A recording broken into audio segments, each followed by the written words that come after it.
Welcome to Epilogue Podcast, the show where we discuss some stuff that happened on a different show ages ago which nobody really cares about anymore.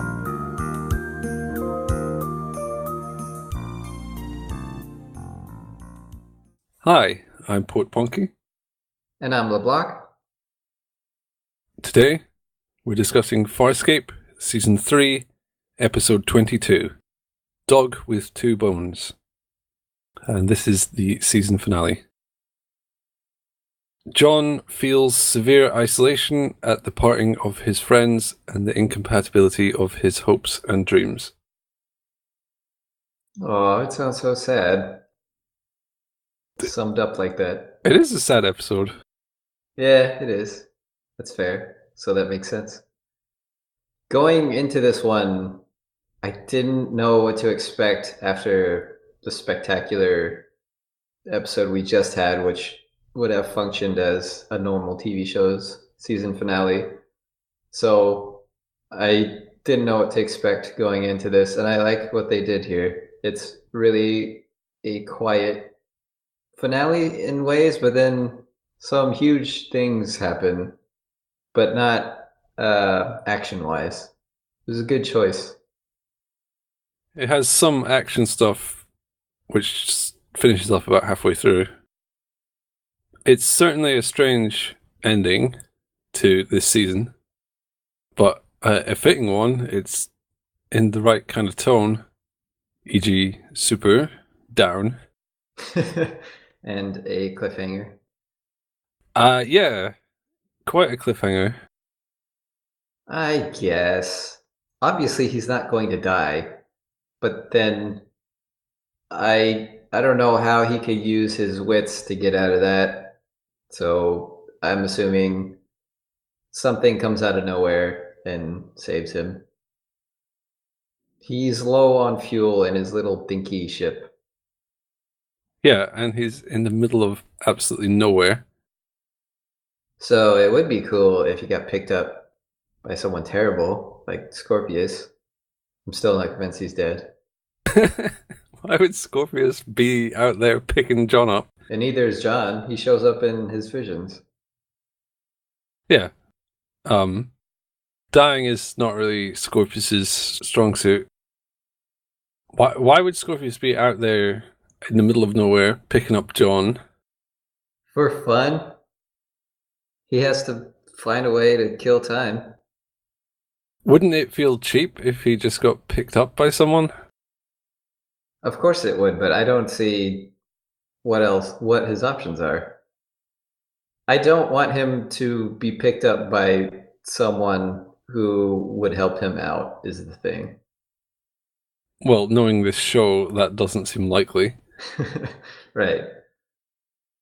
I distinctly remember this cliffhanger when I was first watching this show as it aired on television. Whoa. And there was about an 9-month wait. That's terrible. It was pretty excruciating. Because it's such a pure cliffhanger. There's not much on the table, and it's very, absolute. Yep, there's nothing there for you to chew on. Just stop. Now wait. Reminds me of the Italian Job or something, where it's just really... I mean, in the Italian Job, it's comically a cliffhanger, literally. But it's very, very absolute. Here's how the dice roll. There's nothing left. Where do you go from here? So I like that about this episode. If you don't like cliffhangers, this is probably really annoying. Oh, you would hate this.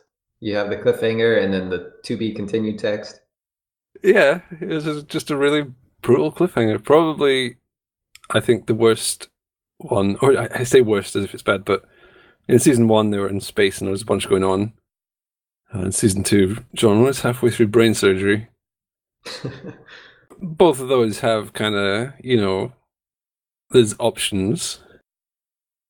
John has spent so much time in this show thinking about Earth and getting back to Earth that I never considered he would think about not going back.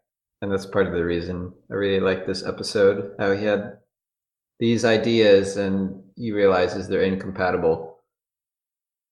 The Earth, as he knew it, is gone. If he comes back there, he'll be irrevocably changed. But he could tell people about the wonders he's seen. Yes, I'm sure they'd love to know about Scorpius.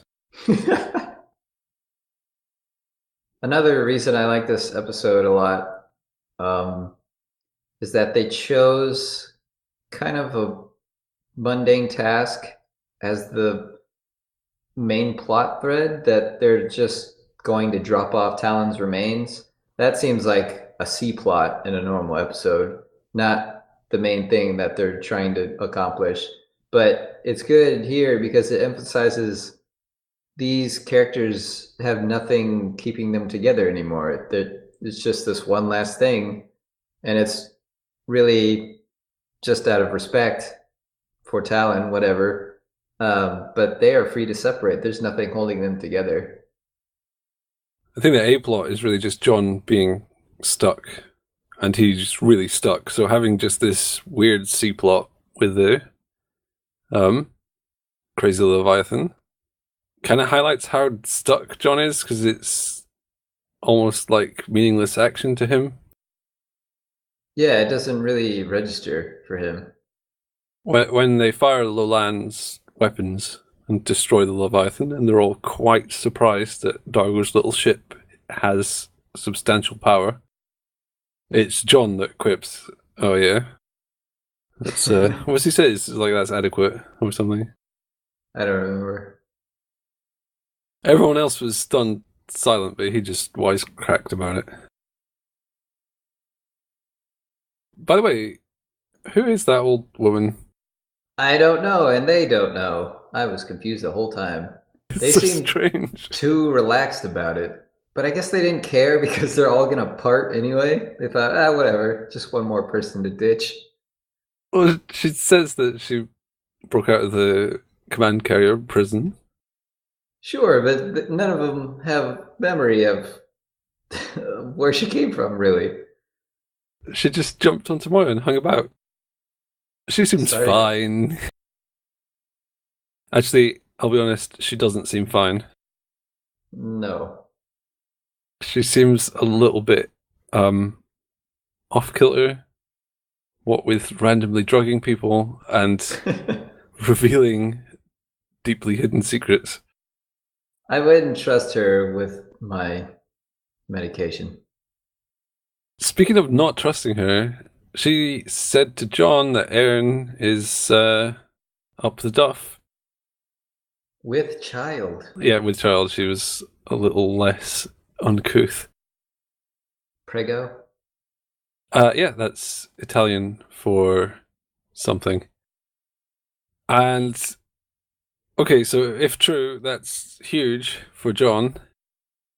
I just interested that he didn't think, man, that old lady really is weird and crazy.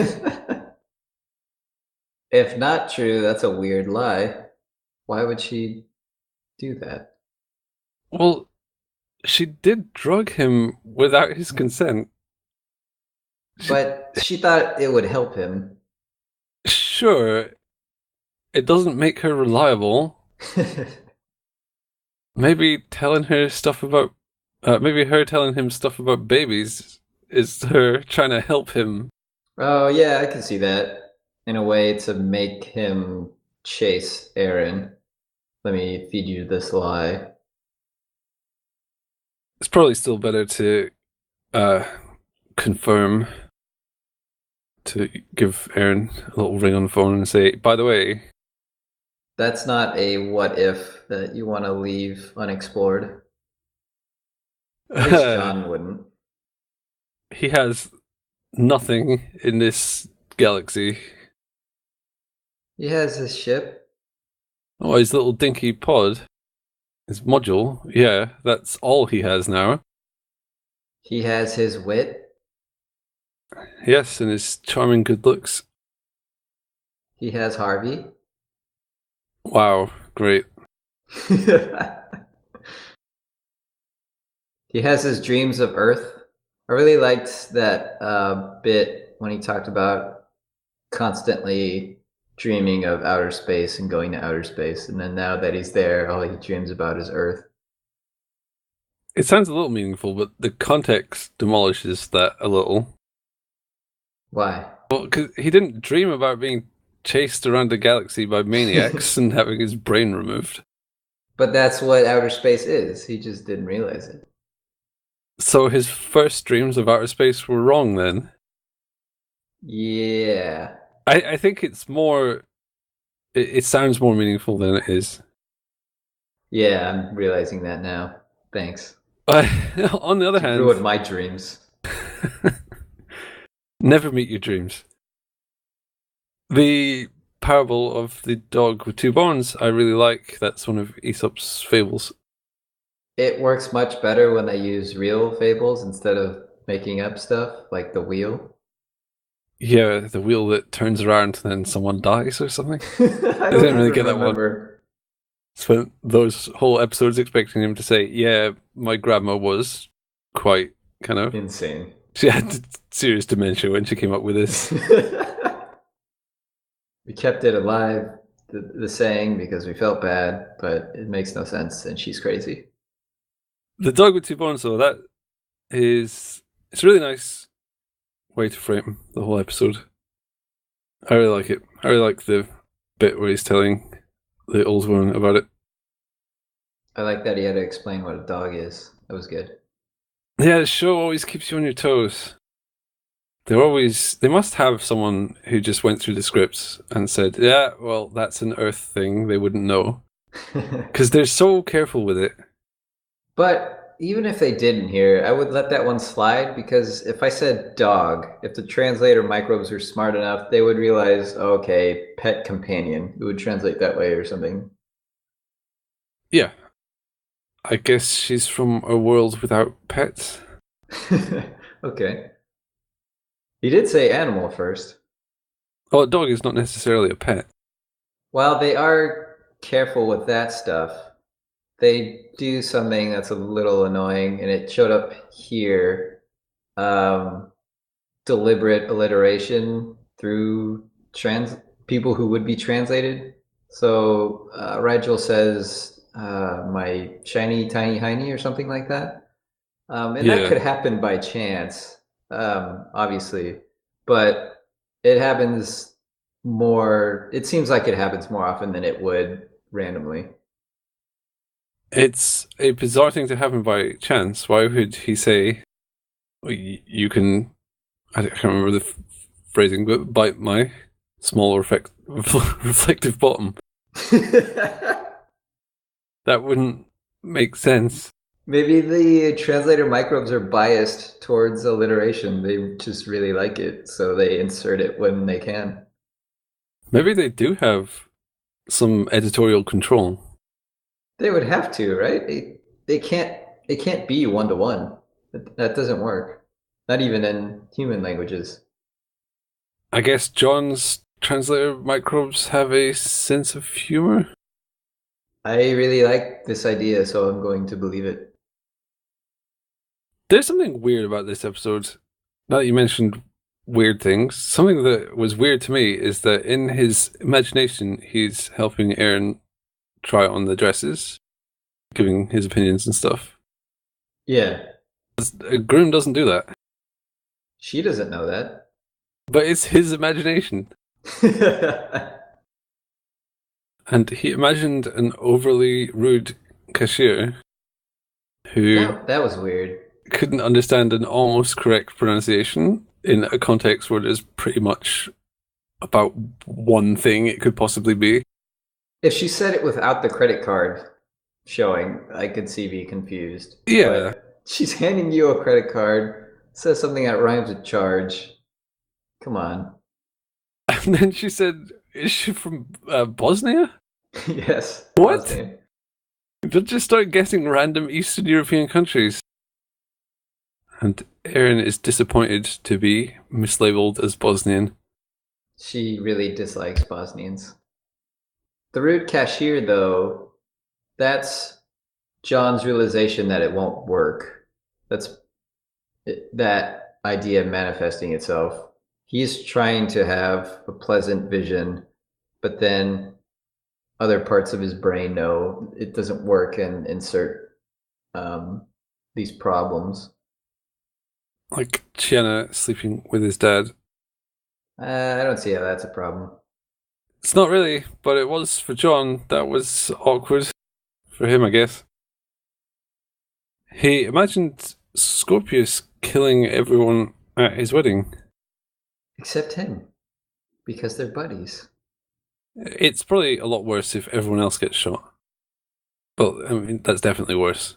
Did you see the sort of centerpiece thing was a little Moya? I think it was like a cake thing or something.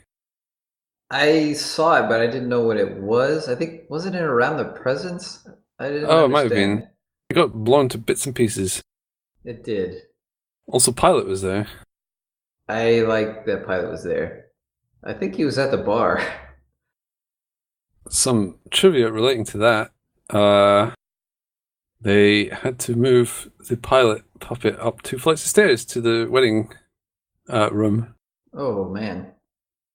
It just said crew members from every department helped move Pilot. That seems involved and annoying. I don't know how fragile these sort of puppet things are. I guess they're probably not too strong. It's going to be lightweight. So that sounds like a real pain in the ass. Helping someone move regular stuff is annoying. Yeah, that's really annoying. Not even a giant alien-looking fragile puppet thing. No thanks. Hire some movers. No, don't. Did you notice that when Erin died in the vision, she used John's last words? Of course, I noticed that. Yeah, I figured.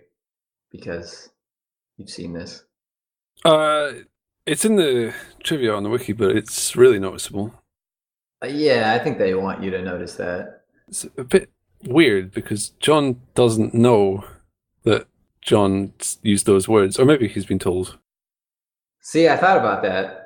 He doesn't know he used those words, but those Johns are almost the same, right?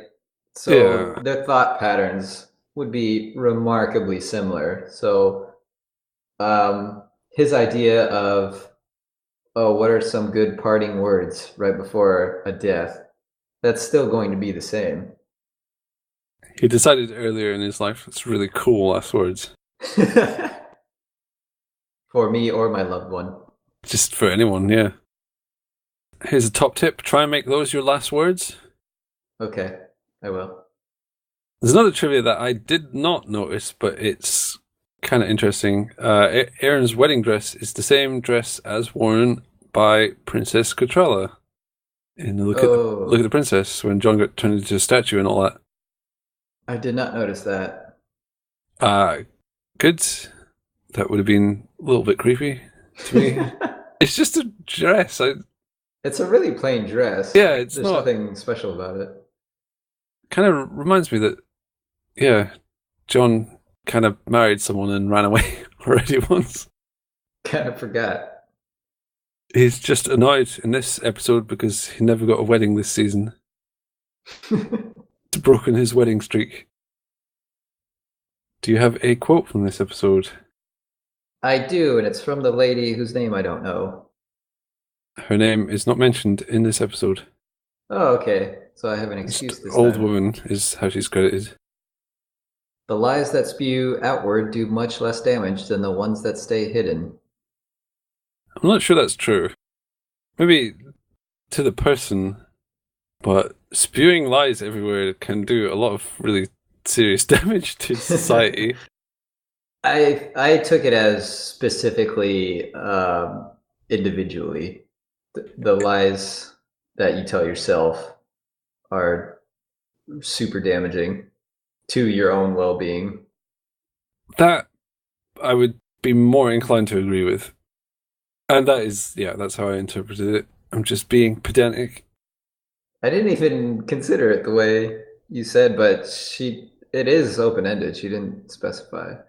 But given the context and what John was going through, I took it as an individual thing. Is she supposed to be a wise old woman or a crazy old woman? She's a crazy old woman who happens upon wise sayings sometimes. She pinned John pretty well with that one.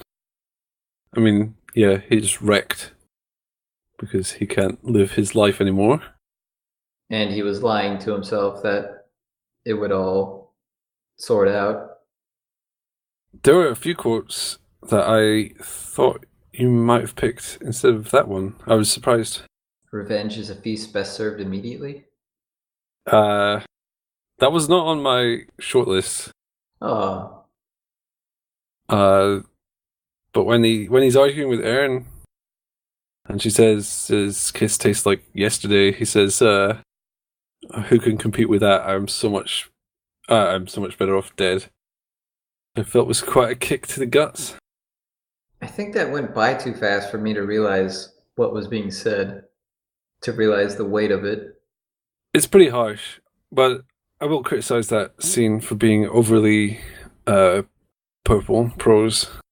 It's just a tad drawn out as well. Yeah, it's overly dramatic. They get very lyrical about how sad the situation is. It works, but it's edging on a bit too melodramatic.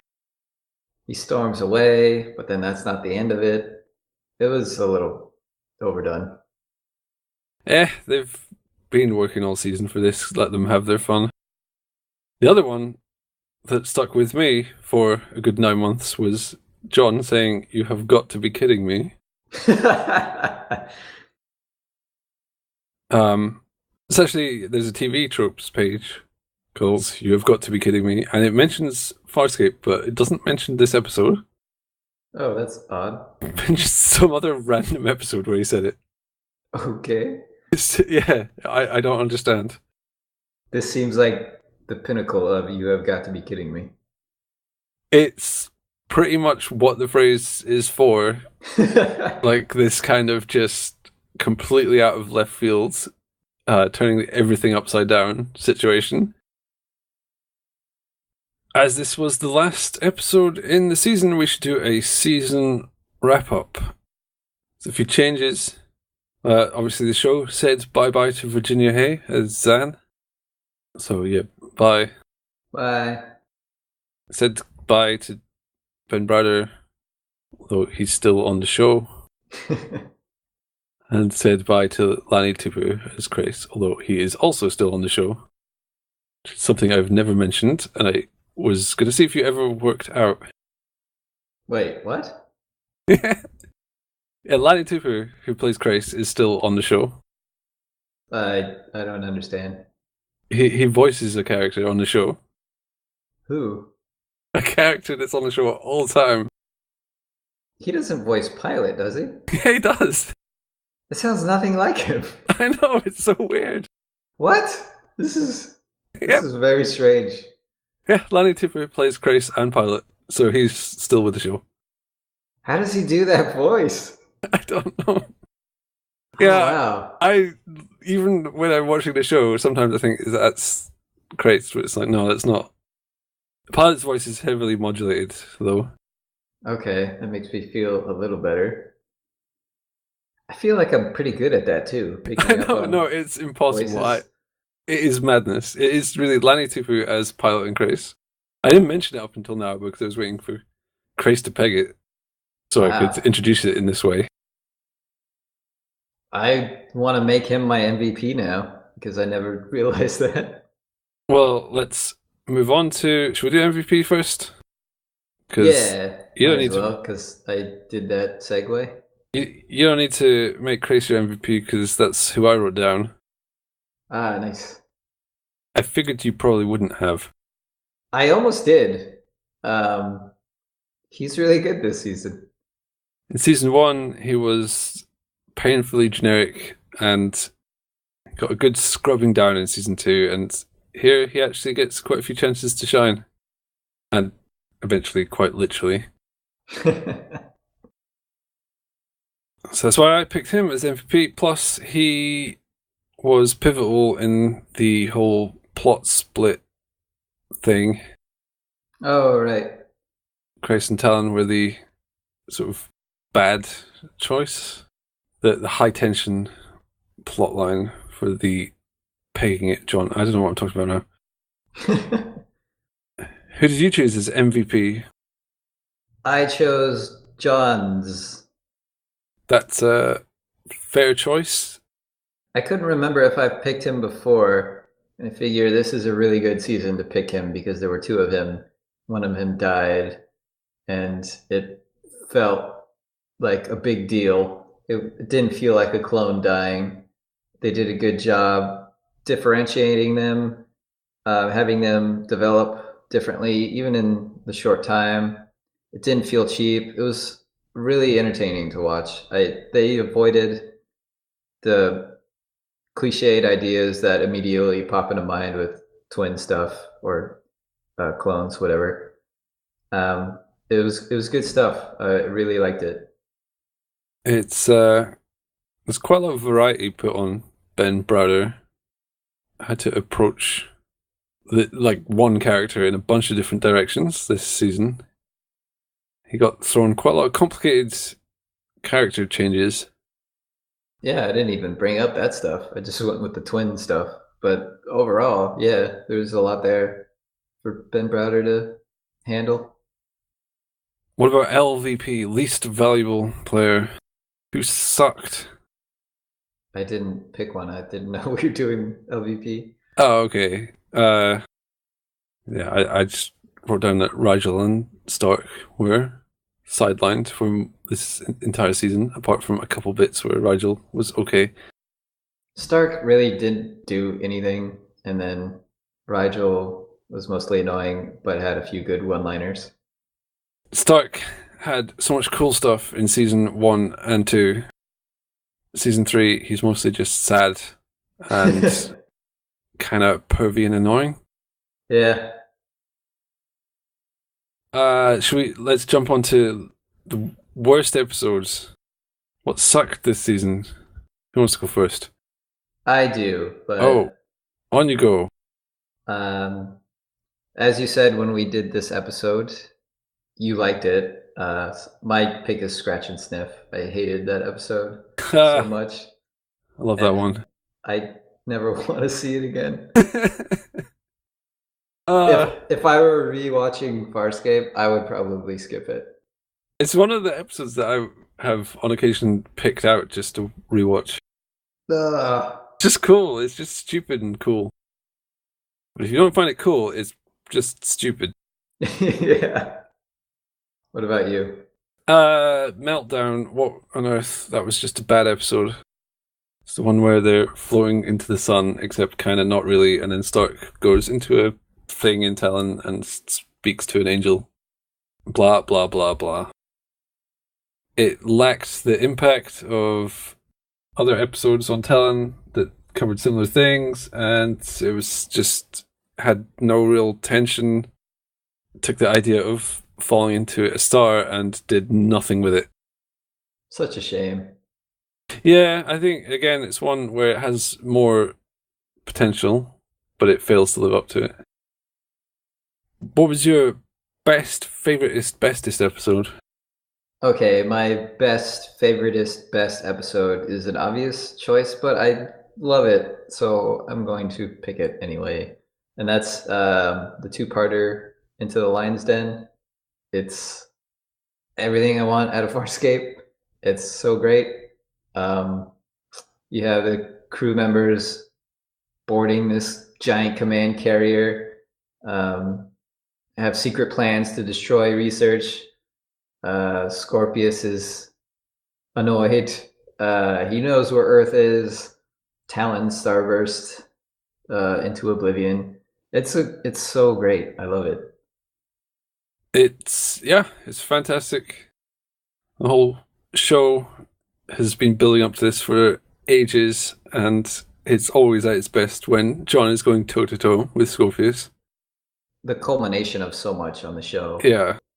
It's cool on its own. Like, just the command carrier collapsing scene, the scenes with Scorpius standing on the stairs with all the water flowing everywhere. The visuals are fantastic. It would be cool even if you didn't have all the emotional buy-in. And you, what's your choice? Well, I would have picked Scratch and Sniff, but that would be deliberately divisive because I knew you would pick it as least, so I've already spoken in defense of that. And Revenging Angel, I think, is kind of the same. It's really a bit gimmicky. Not in a bad way, just it's not as deep as I might like. So I looked through, and there's a lot of good episodes in this season. But I picked Green-Eyed Monster as... Remind me which one that is. It's where they get swallowed by the Budong. Oh, okay. Yeah. Not because this episode is particularly better than the rest, but because it's a solid episode. It's pretty much good all the way through, and it's indicative of the quality of this season. So many episodes were just solid from start to finish. I like this one a lot because it has a bunch of action scenes, and they get in spacesuits, so you know that's me pretty much sold. And it's a heist as well. Always good. From the stomach of a giant space creature. But honestly, if you just pick a random episode from the season, there's a good chance that it would be a contender for one of the best. Agreed. This season is stacked with quality. Will this continue into season 4? Yes. Okay. Do you have any predictions for season 4 other than Pregnant Rigel? Pregnant Rigel, Scorpius turns up again. Obviously, John and Aaron are going to be reunited. That's not going to stick. They're not going to be forever apart. What? Return of Stark? Maybe? Return of Stark. I actually don't want that to happen. He has a habit of randomly showing up, so it's very believable that could just randomly happen. What if John has a completely new group of friends? No. Like a new Moya comes sweeping by, picks him up. What if he has a completely new set of enemies? I think he needs a completely new set of enemies. I don't know what's in his way. As Rigel points out, no one is trying to kill them. The Peacekeeper wormhole project is done. They're not going to bounce back from that. No, no way. So that's one evil. He says that's the best he could do is one evil at a time. So all he has to do now is stop everyone else from getting wormholes in the whole galaxy. Scarens will somehow get closer to wormhole technology, and he'll have to stop that. They're the other big bad. The Nabari are also really bad. Oh, there was also that woman on the command carrier, the Commandant. Commandant Grazer. Yeah, maybe they'll make her more of a villain. I hope not. I wasn't really into her. Too much cleavage? Too much not being a real character. Yeah. So yeah, too much cleavage. So, now begins the 8-month wait. Condensed to 1 week. Condensed to 1 week. Fair enough. We'll watch the next episode and find out what happens straight away, rather than waiting like in the good old days. No, just kidding, those days sucked. Yeah, that's nostalgia-tinted glasses. Yeah, no, it did suck. It was awesome, but it sucks. And yeah, definitely watch the next episode, and we'll commentate /cast pod on it ASAP. Yay!